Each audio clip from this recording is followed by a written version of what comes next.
శివుని గురించి ఒక తల్లి ఆలోచనలో పడింది. శివుడు స్వయంభూగా ఎలా పుట్టాడు?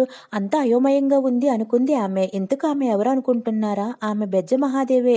ఆమె ముత్తవ్వగా, అమ్మవ్వగా శంకరుని చేతనే కీర్తించబడింది. నిత్యత్వాన్ని పొందింది. ఆమె లింగ పూజలు చేస్తున్నంతసేపు ఆమెలో తెలియని బాధ చోటు చేసుకుంది. శివుడి తల్లి చిన్నప్పుడే చనిపోయిందేమో అని బాధపడేదట. చివరకు ఆమెకి ఒక ప్రశ్నకు సమాధానం దొరికింది. అప్పుడు బెజ్జ మహాదేవి బాలపరమేశ్వరుని చేసుకుని అతనికి ఎన్నో సేవలు, ఎన్నో పరిచయాలు చేసింది. తల్లి లేని శివుడికి తల్లి అయి పసివాడిని ఎలా పెంచాలన్నదే ఆమె ఆలోచన. శివుడు శిశువు రూపంలో ఉన్నాడు కదా, ఆ శివుడు నీళ్లు పోయడం దగ్గర నుంచి అన్ని పనులు చేయసాగింది. ఆ తల్లి నిస్వార్థ ప్రేమకు లొంగిపోయాడు బోళశంకరుడు. కైలాసనాథునే లాలించిన అమ్మను అనుగ్రహించే ముందు పరీక్షించాలనుకున్నాడు. అంటే అంగిట ముళ్ళు రోగం తెచ్చుకున్నాడు. లింగమొద్దు పాలు త్రాగడం నోరు తెరవడం లేదు. ఆ తల్లి బాధ అంతా ఎంత కాదు, రకరకాల ప్రయత్నాలు చేసి చివరకు తన ప్రాణాలు తీసుకోవాలని నిర్ణయించుకుని తన తలను నరుక్కోబోయింది. తల్లి ప్రేమను చూసి విఠలాక్షుడు సాక్షాత్కరించాడు. అమ్మ అంటూ తల్లిని హక్కుని చేర్చుకున్నాడు. ముల్లోకాలకు తండ్రినైన నాకే తల్లివయ్యావు గనుక నువ్వు ముత్తవుగా ప్రసిద్ధి చెందుతావని వరమిచ్చాడు.